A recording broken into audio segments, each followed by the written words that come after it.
I pledge allegiance to the flag of the United States of America and to the republic for which it stands, one nation, under God, indivisible, with liberty and justice for all.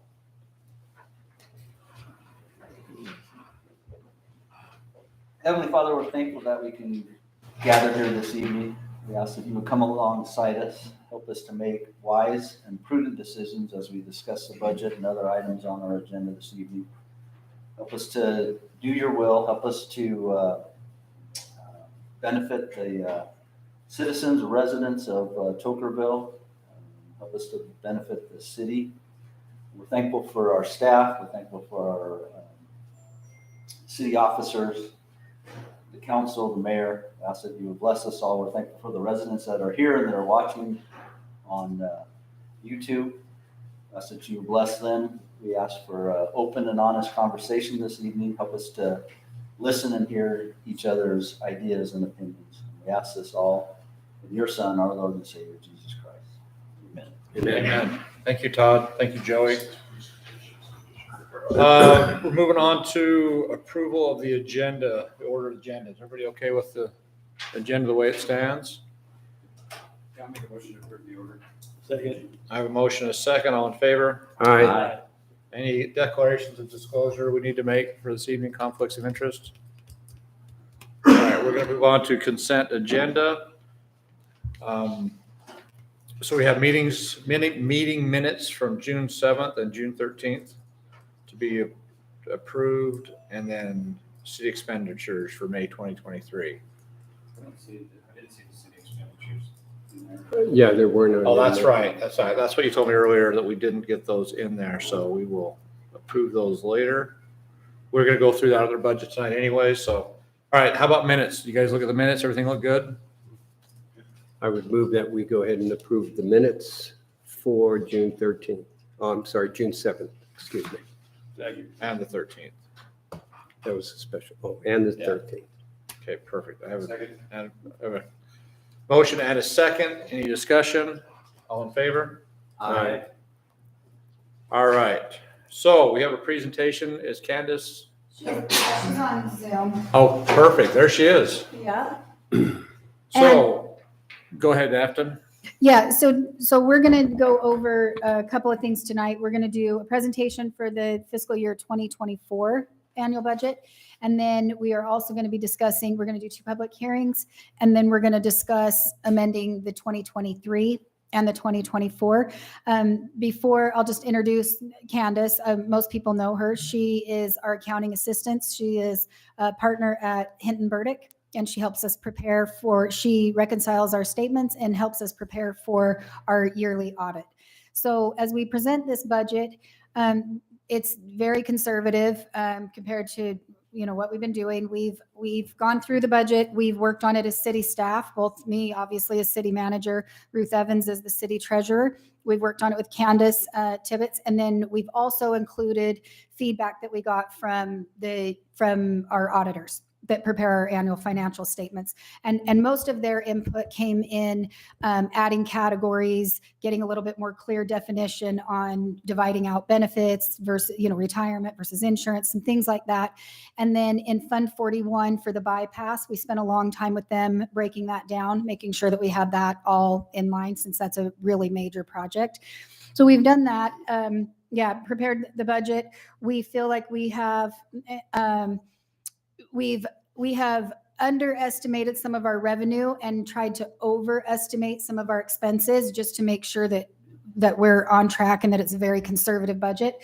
A couple of highlights. We are not proposing any increase with Truth in Taxation. We have worked really hard to take our budget from the 2023 that was, just over 2 million. We did a bunch of one-time expenditures, and we've worked really hard to get this year's budget down under. We shaved a couple $100,000 off of what was anticipated, so that we could get that back under 2 million and not raise property tax. That was our main goal, and we've accomplished that goal.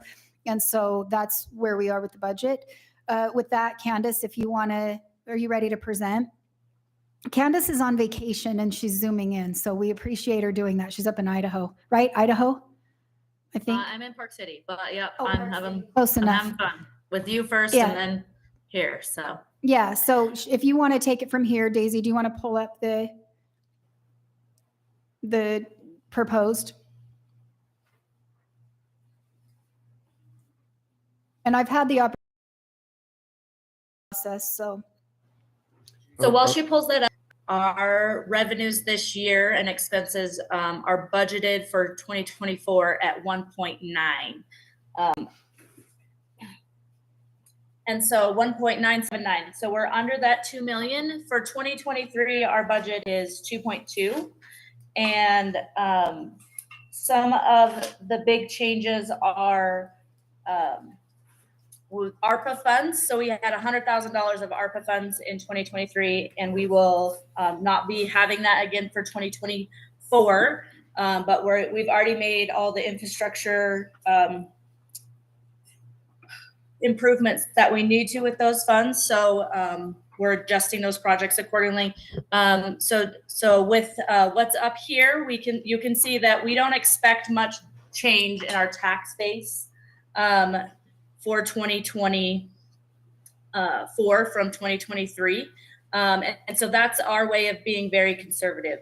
We do know that there are projects coming online that could bring in additional revenue in the sales tax and things like that, but we would rather not count our chickens before they hatch. So that's what the revenue, if you keep scrolling down, Daisy, thank you.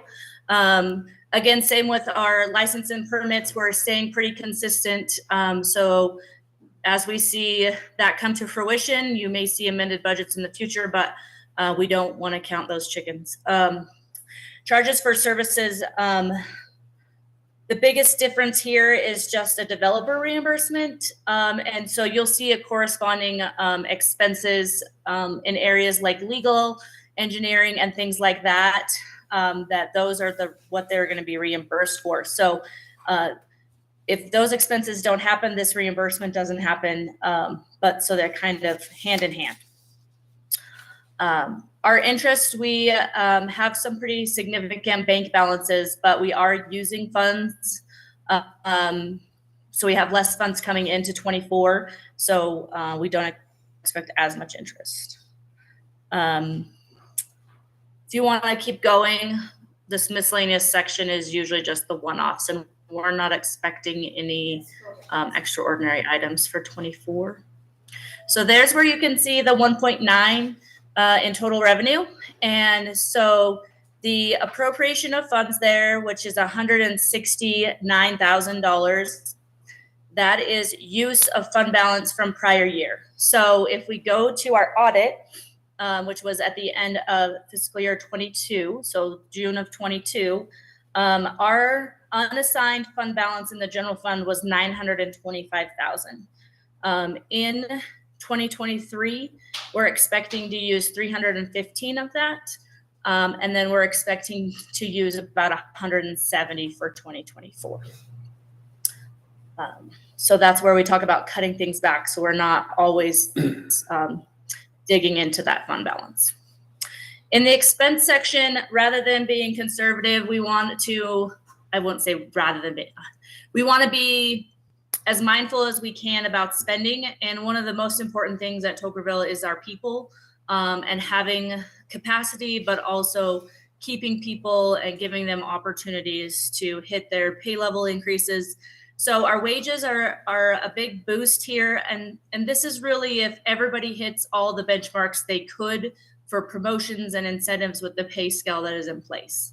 On insurance and retirement, those are pretty consistent. We do want them to go up a little bit as far as the insurance, because we do expect that year over year benefits do become more and more expensive. No other significant differences in our general expenses here in the administration. Our economic development, so some of those projects and items that we did in 23 won't carry over to 24, things like the GIS updates, general plan update, things like that. So those are one-off projects that don't carry a budget from year to year. Culture and rec, our big thing here is just having that part-time staff who is helping with all those events throughout the year and taking that burden off of those that are already a part of the day-to-day. So bringing on that part-time person in this budget. Keep going. So our FEMA that'll be our standard going forward, just making sure we're in compliance with everything that needs to with our engineering. Our utility collections will always continue to grow as we continue to bring on new homes. Our parks, we left this pretty consistent. We do know that Westfield Park will be coming online during the year, and this may be an area where we need to make adjustments, but we feel like with the current staff, they can handle that one more park without some significant changes.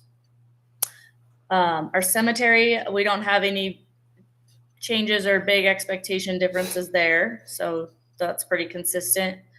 And I think that's everything in our public safety here is the big change here is wages, and that is for our Afton, you're gonna have to help me here. Enforcement. Our code enforcement. Code enforcement. Code enforcement. So that's our change here. Building inspectors is fully outsourced this year, so you'll see no wages in that section. We just have a contract.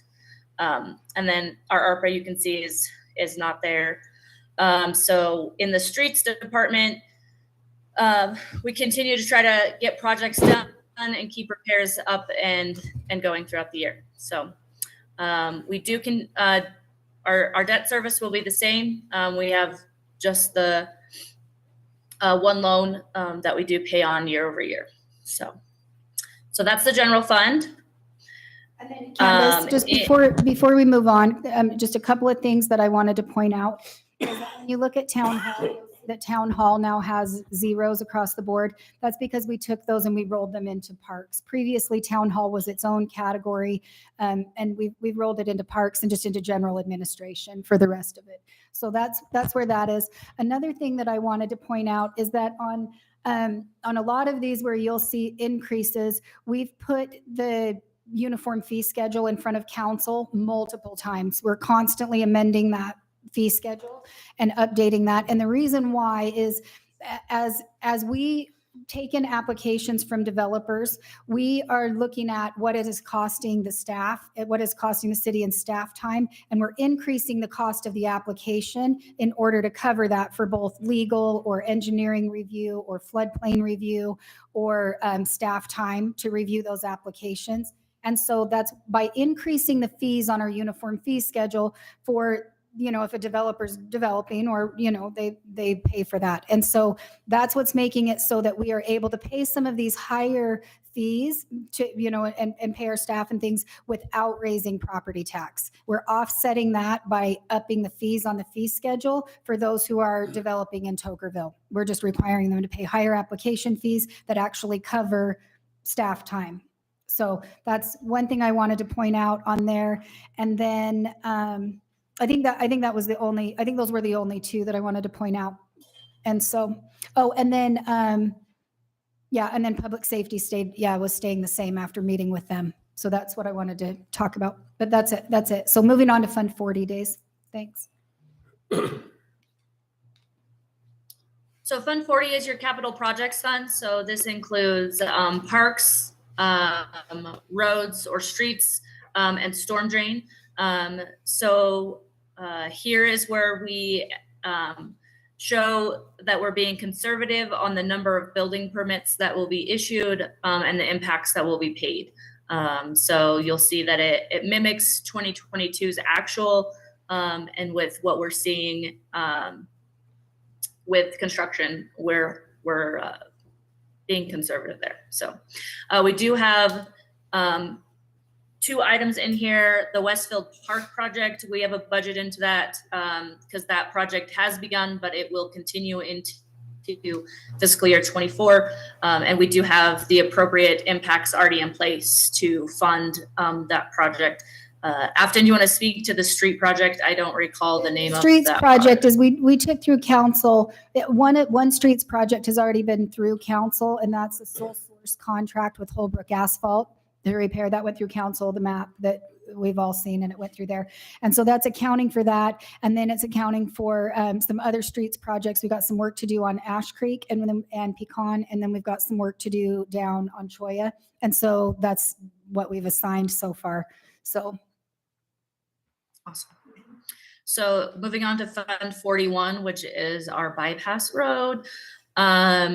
You'll see here in the revenue section of the bypass that we don't have very much significant revenue at all. And that's because all those funds have been received already as part of either this current year, 23 or before. And so we will just be continuing to bid those out and complete those projects during 2023. And so these are those budgeted revenues that will continue to be expended into next year, into fiscal year 24. Right. And Candace, and just to add to that, so what she's saying is that we received, so the first round for package A was received in 2022, and that second round of funding was received in 2023. So in 2024, we're anticipating in February, the bypass is done. So we do not anticipate receiving any additional revenue in 2024 other than interest on our bank balances. So that's why she's saying we don't anticipate any additional revenue. So yeah, Days, that's. So the last fund, which is Fund 51, this is your water fund, your culinary water. Here we have just our month-over-month sales. This also includes impacts for specifically water, and then the administration of everything here. We aren't anticipating any large changes. So this is just kind of on a growth model of more houses, increased expenses to hit that. So you will see here that it is in the balanced budget like the general fund. Although it doesn't have income from operations, the one budget item on here that is not a cash out item is the depreciation. That is account number 40-790. So that's 150,000. So that's not necessarily cash out. So if you look at this from a cash flow type perspective, you do have positive cash flow. You're just not fully funding, which means you would potentially have to use debt if you were to have to replace the water system in one capacity or another. And Candace, and just to add to that, talking about that, so another thing to point out on Fund 51 is that we are not anticipating raising water rates at this time.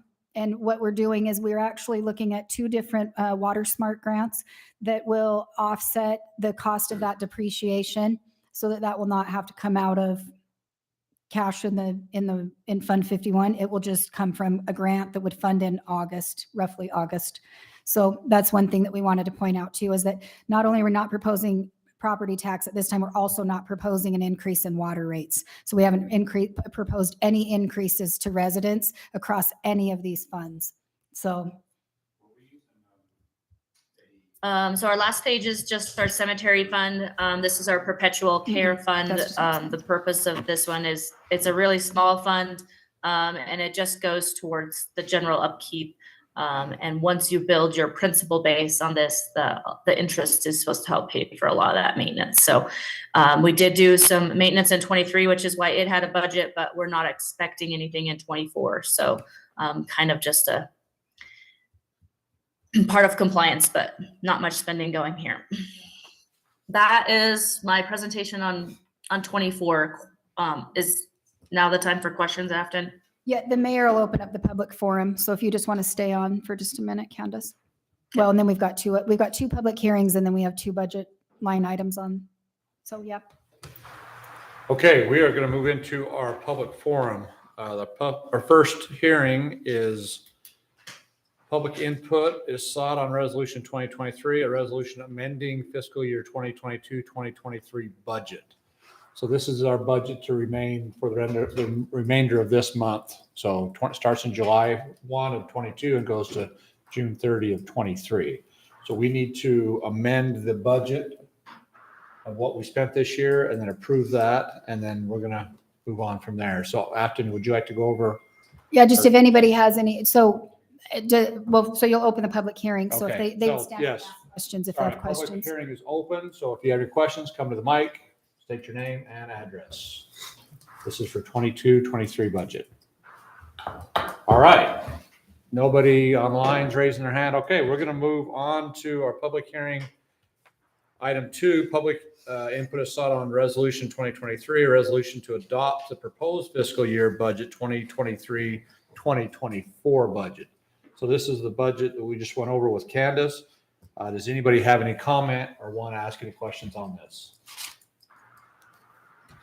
This budget, she just. Yes. Yeah. Yep, this is the budget for this next coming year. Yeah, my name is Dean Haymore. I live at 20, where do I live? 2180 South Sunshine. Only one comment I have for helping on economic development, and I know you do, but if you can change anything that says impact fee to construction fee or something, that really helps when you're trying to bring a big company in and things like that. Because the first thing they do is go right down and look at impact fees, and it's going to be a construction fee, and they need to pay it. I mean, I've had construction fees in the $350 million that we call it and stuff, but it helps with the other counties and other cities trying to bring them into theirs. And people are just used to using impact fee as a name, and you can change it to construction fee. That's the only comment I have. Okay, And I thank you for doing a good job on your budget. thank you, Dean. We appreciate that. All right, is there anybody else have any comments or questions about our budget? Okay, at this time, we were going to close our public hearing and move into our business items for this evening. Our first item, F1, discuss some possible action on resolution 2023, a resolution amending fiscal year budget 22-23 budget. So this is our, after let you, Yeah, it's just Take this. very, very simple. We have to change budgets when, anytime we're going to do anything financial for the city that involves either amending or adopting a budget, we have to have a public hearing on it, and we have to do it obviously by a vote of council and with the resolution.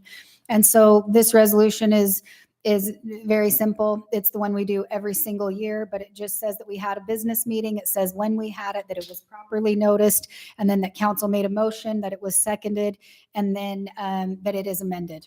And so we did those things. We public noticed this. We've had it available. We're having the meeting. So a motion and a second is what would be requested, and then a vote. and this will be a roll call vote because it is having to do with finances. So do any of you guys have a question on our 22-23 budget amendment? I move that we go ahead and approve business item F1, discussion on resolution for amending the budget for 2023 fiscal year. Okay, we have a motion. A second. Do we have any further discussion on this item? Chuck, we'll start with you on your end. Aye. Aye. Aye. All right, motion carries. Our 2022-23 budget has been amended. All right, item 2, discuss and possible action on resolution 2023, a resolution to adopt proposed fiscal year 2023-2024 budget. Okay, we've gone over this. We've all had our sit downs with Afton. We have any other questions? Do you have any other comments? I think Candace did a wonderful job, like always. So, Ruth as well. oh, absolutely. Ruth did a I tremendous. forgot one thing. Uh-oh. During the discussions from the budget that was public notice to the public, there was one adjustment that wanted to be made, correct, Afton? Oh, And yeah, and that's in the 2024, actually. That's good. I Oh, slipped that too. So that's fine for what we've had right now. right. no, it's just But- the new budget. Nothing's wrong with the one you passed. So if you bring the budget back up, if you Forgot go to about the that. administration section, which is page 3, I think. That's right. Yeah, if you look at this budget right here, so this is what I've actually discussed this with members of the Thank you. council. This is one thing we need to discuss though, and then we could open it back up if anybody has public comment. We were raising council compensation and the mayor in the proposed budget. And one of the things that came up is that we wanted to recognize that and council in meeting with them and the mayor, that our planning commission has been putting in a ton of time and effort and energy and reading through these and sorting through it. And currently it is a volunteer position. And so what we would like to request is that if you look at the council compensation where we have it at the 36,000, we'd be keeping that number the same at the 36. But what we would like to do is ask the council if we could do 7,200 for planning commission for the entire year. And what that would do is give planning commission $100 and the planning commission chairman 200. So that would be one addition to the budget at 7,200. That would be pulled from our unrestricted fund that we currently have that sits at 900 and a change, 935,000, I think, right off the top of my head.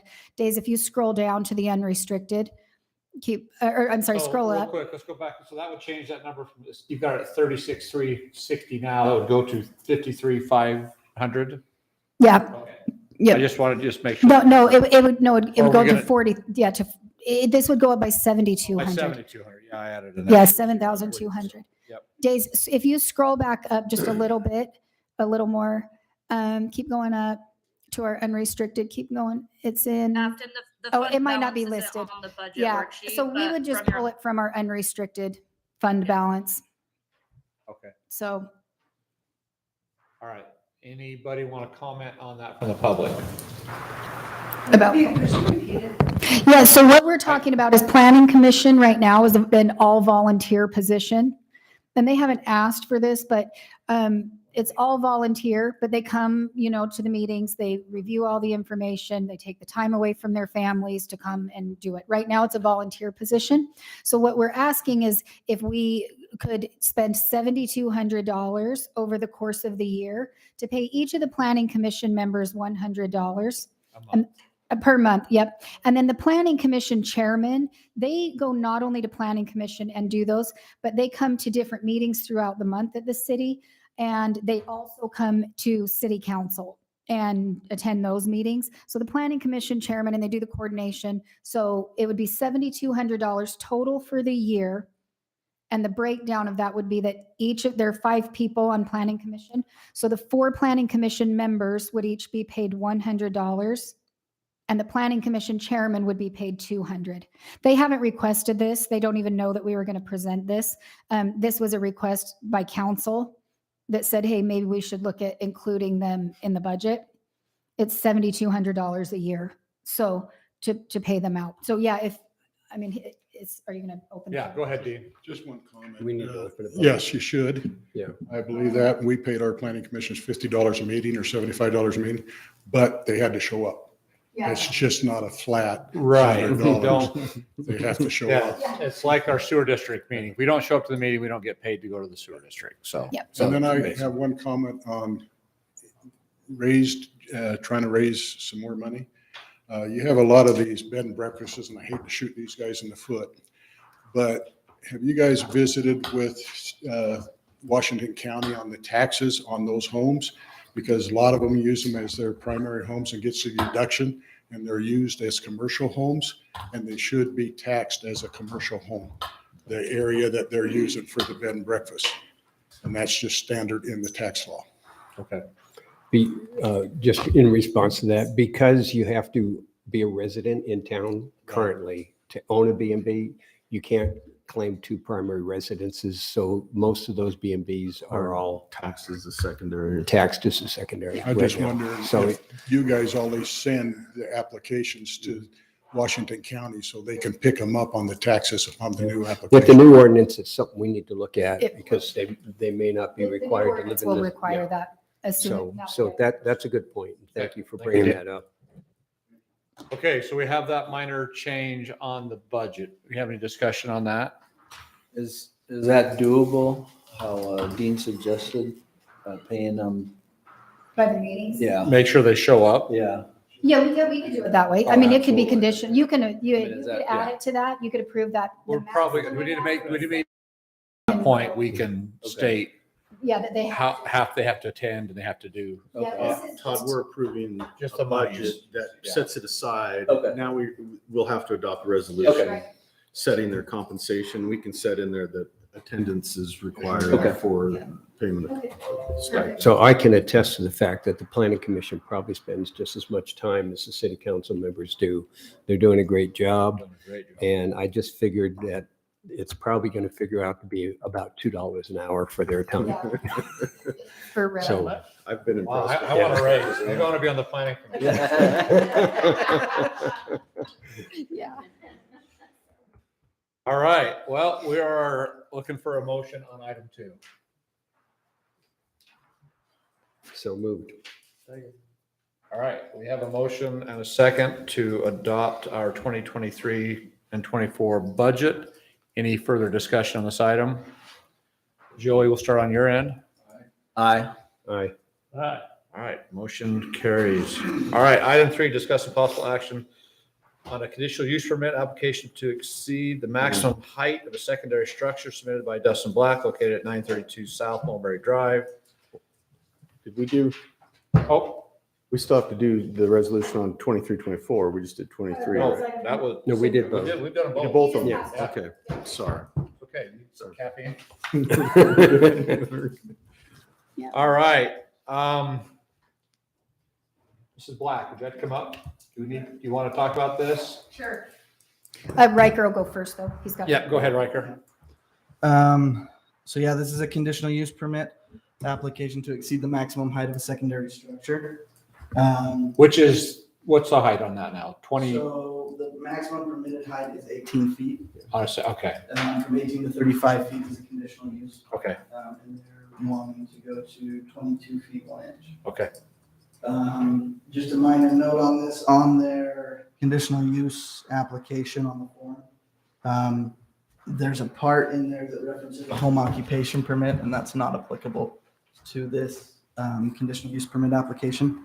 It was included from the old form, but it is. Okay. does not apply.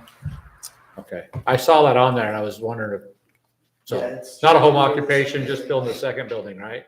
Amber? Not Amber. Sorry. Okay, do you have any questions for us? Do we have any questions? Do you understand we just need to raise it from 18 to 22? 22 Just height. and 1 inch. And 1 inch, yeah. So right now, our secondary building in a residential zone is 18 feet max. So they're asking for 22 feet.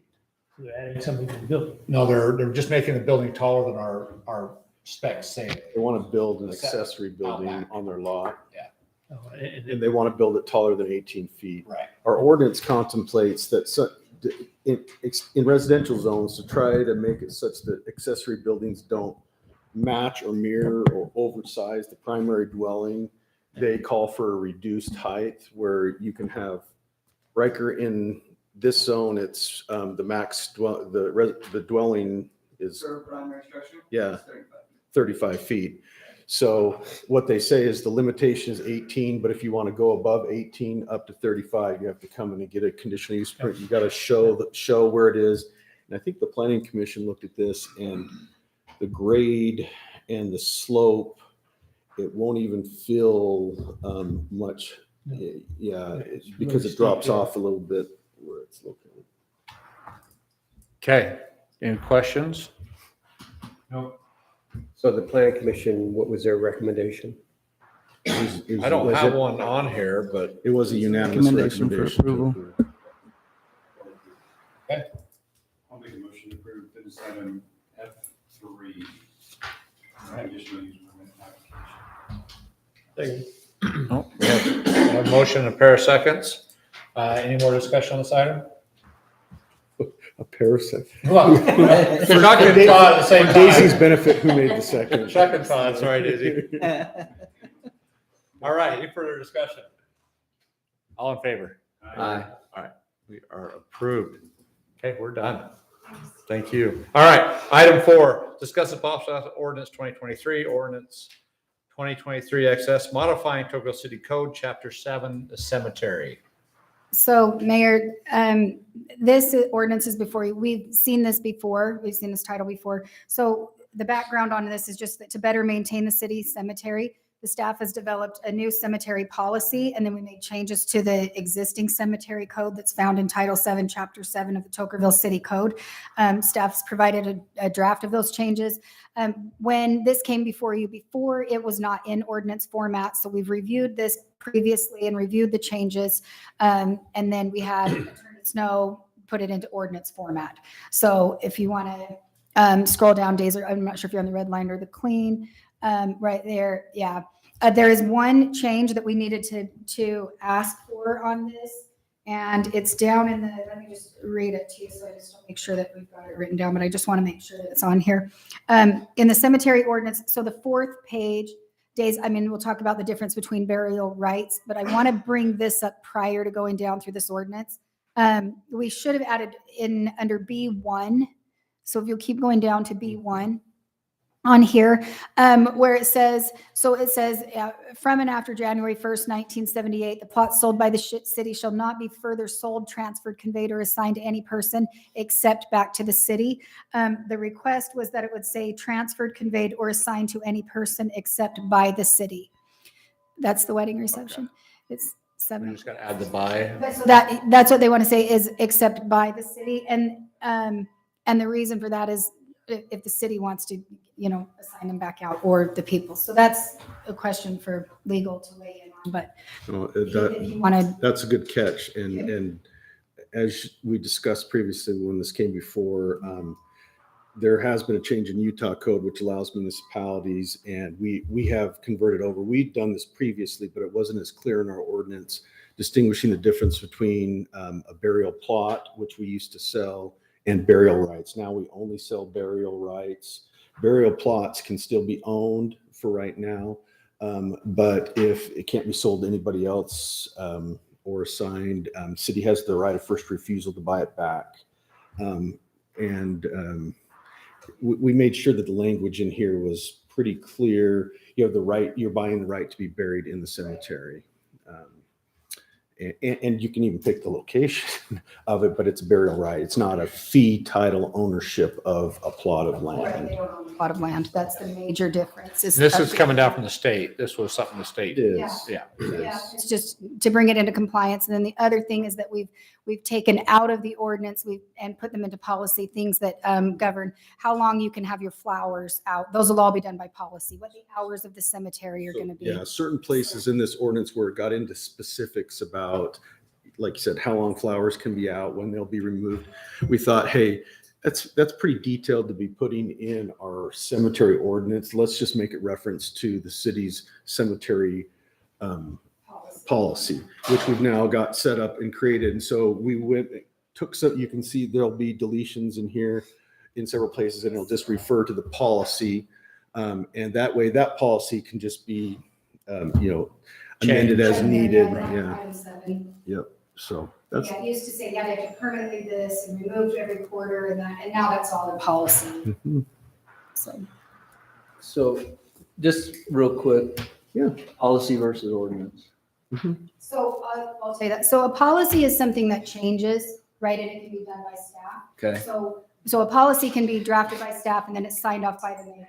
And that governs things, policy governs things that you think will change fairly often, right? Okay. Like, for example, the city office is open from 9 to 4. Those can be policy. We have a vehicle policy that says city trucks will be parked at the city, right? Those are all done by policy, so that we can make changes to those if we need to say, oh, okay, actually an on-call truck could be driven home or something. So Okay. policy is something that is the rule. That's the way it goes in the city, but they can be changed fairly often. And obviously with approval of the mayor. Then a resolution is something that it's a law of the city, but you expect it to change more frequently than an ordinance. So a resolution is something like our uniform fee schedule. We expect that to be, these are the fees of the city, but if we see something that does need to be updated, an application, and a resolution has to run through council and be voted on, just like how we adopted the budget. Right. So those are resolutions. And then an ordinance is the law of the city, and you pretty much, for the most part, expect it not to change unless there is something major. Okay. So that's the difference between a policy, a resolution, and an ordinance. And ordinances require public hearings on if they're land use for the most part, not Okay, always, but so- that's kind of a breakdown. Okay, no, that's good, thank you. And then, so taking item number 7, just for example, Sure. removal of floral pieces or displays left on a grave as deemed necessary. So that is gonna be a policy. Yep. So if it So needed to be enforced, Yeah, it'll still go through code enforcement. It's still the policy of the city, and it will start running through code enforcement when we have that So in August. okay, I'd think about it this way. I mean, ordinance is law and a resolution is a means to administer that law, how to implement it and stuff like that. A policy is the same type of thing, but done at the staff level, the day-to-day. For instance, that's a perfect example, the removal of decorations. For Okay. instance, what if the cemetery superintendent determines that there is a need during the summer months when they're heavy watering that they need to mow, not weekly, but once every 5 days. So he wants to change the policy because he can't be weaving around flowers and big ornamentations, that it can only be there for 5 days after a holiday. But it says in the policy, it says 10 days. Okay. It becomes a problem. So maybe the superintendent goes to the city manager and the public works director and say, hey, I think we need to change this. And everyone agrees at a policy level, they change it. And then the revised policy then gets signed off by the mayor, because we're just implementing our cemetery ordinance. And that's that's what we're trying to do here, is a little And in flexible. Tokerville, just to go along with that, in Tokerville, or even our policies, we send to legal. So we make sure they're enforceable. I just think as the city gets bigger, you guys don't have the time to decide how many days flowers should sit on a grave. perfect. Thank you. Yeah, you bet. So that's that. All right, any other questions on item 4? So I didn't see anything, and this is just a question that I'm asking. If you can stack 2 caskets together, or if there's only 1 casket that can go in per plot? Yeah, and it's in here, and it stays, do you want to? It's 2 per plot for caskets, I believe, and 4 for Cremations, and we have that actually I thought specified. cremations, it was a limit of 3 and we took that out, so. Let's see, the burial rights. There's cremations. yeah. in- Right here, so Yeah. in any single plot within the cemetery may occupy, it says multiple cremation urns, yeah. And there's no limit on, that, Perfect. that says no limit, so. Well, yeah, they took out the 3, but then if you go, I think it's back, yeah, so on there, then go Okay, back. so down to E on page 6, E, under cremations, any single plot within the cemetery may occupy multiple cremation urns. Urn burials shall include, and it does not, it used to say 3, it's now eliminated. You can have more than 3. Mhm. But there are other restrictions, like a casket cannot be placed above an urn.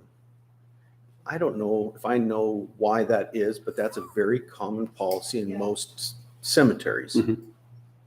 But don't ask me why. I have no Do we clue. need to have a limit, or can somebody put a dozen urns in a plot? Well, if it fits within, Within their.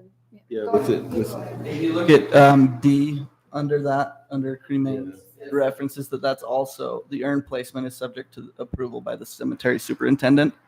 So he's going to be aware of the other burials that are in that area, and if that lot can accommodate that number of cremations. But it's not in the policy, it's not addressed in the policy, so it's a subjective decision.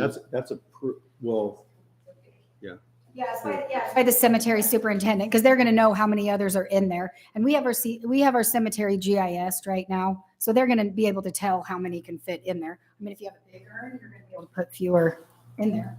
So, Okay. I think some of it is also for record keeping purposes. Can you track how many remains are in one? I mean, is it a whole family of 8 people? It's a little harder to In keep one track. plot. Yeah, on one plot, it's a little harder to keep track of. So it's kind of, it requires to do multiple, it requires superintendent's approval and knowledge, and he's the one in charge of record keeping and those types of things. yeah, and they'll check the records, and then they'll check the GIS data too, to make sure that it could fit. I just wanted Chuck to know it was 7 kids and all. Wow. As long as they're not moving around. Yeah, let's keep. All right, any other questions on item 4? So I'm looking for a motion. And a second. Second. All right, we have a motion and a second to modify our Chapter 7 code on the cemetery. Any more discussion? All in favor? Aye. All right, beautiful. Item F5, discuss possible action on ordinance 2023, home occupation license, updating home occupation licensing requirements. We already went through and we've updated in this ordinance. It was passed back in April. So it went through city council where we changed this from a permit to a license. The background on this is just to come into compliance with Utah State Code 10-1203, license fees and taxes. It states that municipalities cannot require home occupancy licenses for home occupancy that have no impact. If a home occupancy license is requested, an administrative fee may be charged if they're asking for that. But yeah, on 417, city council passed the home occupation permits. They are now called licenses. And so they're no longer required to have both a permit and a business license.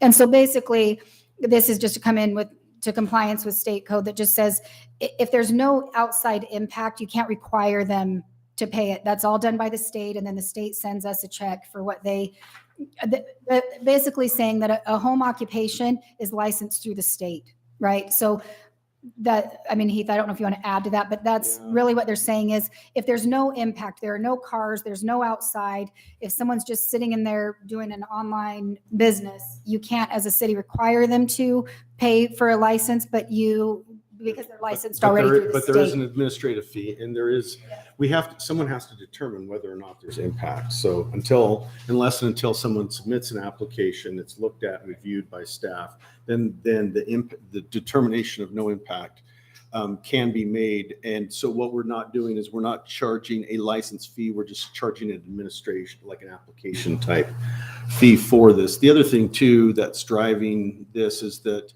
if you remember home occupation permits, some of you who've sat on planning commission, how much time would you guys spend in planning commission on home?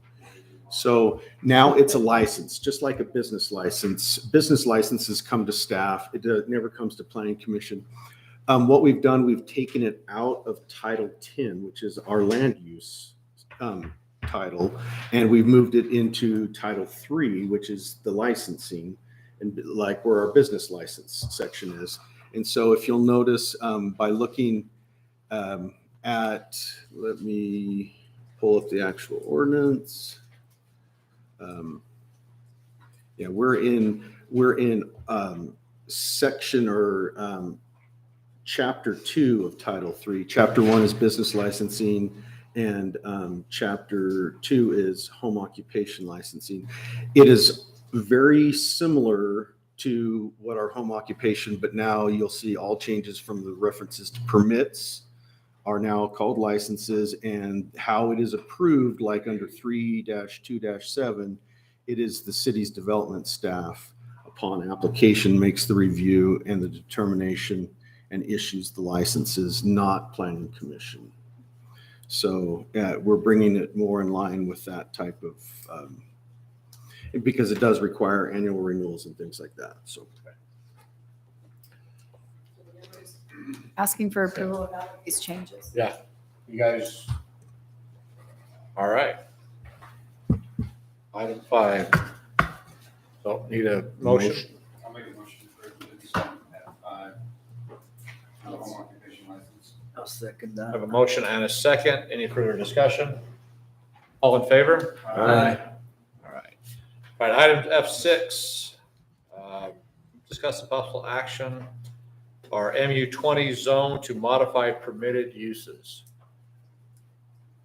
So this is something we've discussed the last couple of months. Something we need to change a few of the permitted uses in our MU20 zone.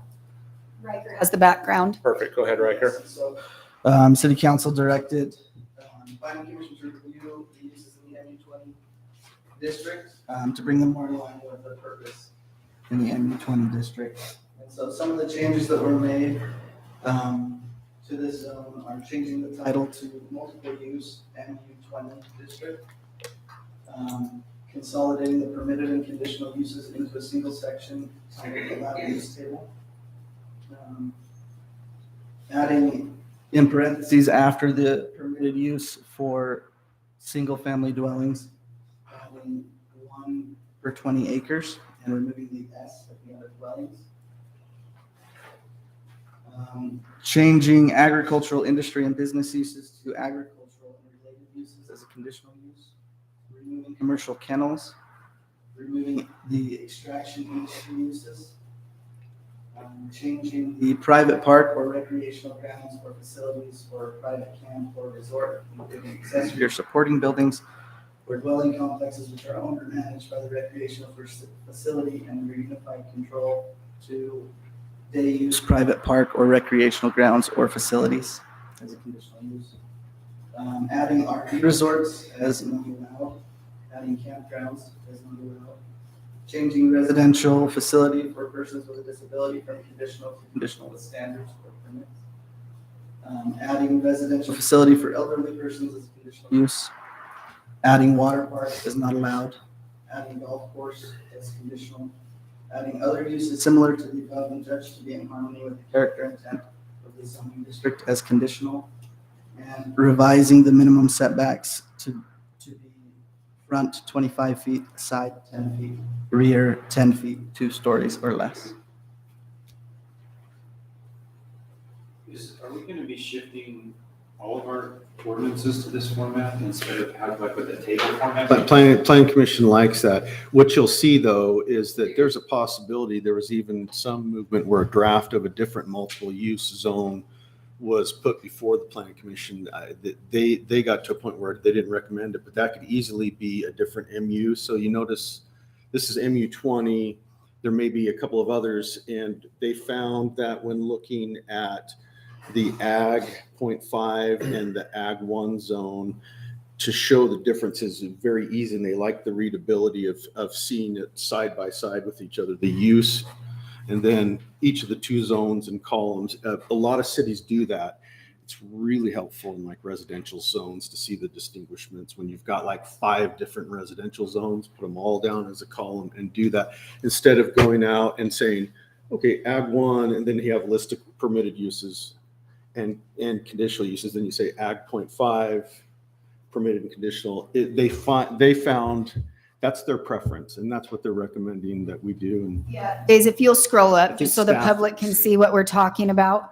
And See, what all what that Joey was deleted- asking is all that see de- how all up that's there, yeah. deleted up there is now found in the allowable use table. So instead of looking at it just in that, it's easier to just see it at a glance in a table format and look out to the side, and you'll be able to see down under days, scroll down just a tiny bit. Right here, it will list the use, and then under that MU20, the P is for permitted, the C is for conditional. And then right here, you'll look and you'll see, down at the bottom, it will tell you what it is. But yeah, you'll see conditions with standards. So a water park, you could look at that table and just see that it's not allowed in that zone.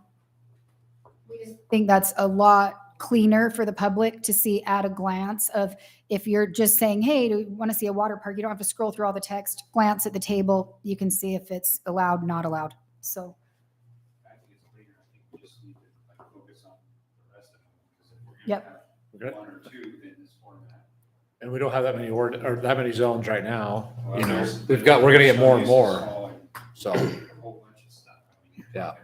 Yeah, we're addressing them like Or obviously as they're 120 coming or- up. yeah. Every ordinance as they're coming up. I think you'll see, and especially with Riker being here, he'll make sure to try to keep uniformity. Good in job. there. Just to. Standardized. Yeah. Yeah. Yeah, the goal is to move to a table format. It's way easier for the public. I like the way that the new purpose was created. Yeah. Yeah, Riker's done an incredible job working with Heath and getting it.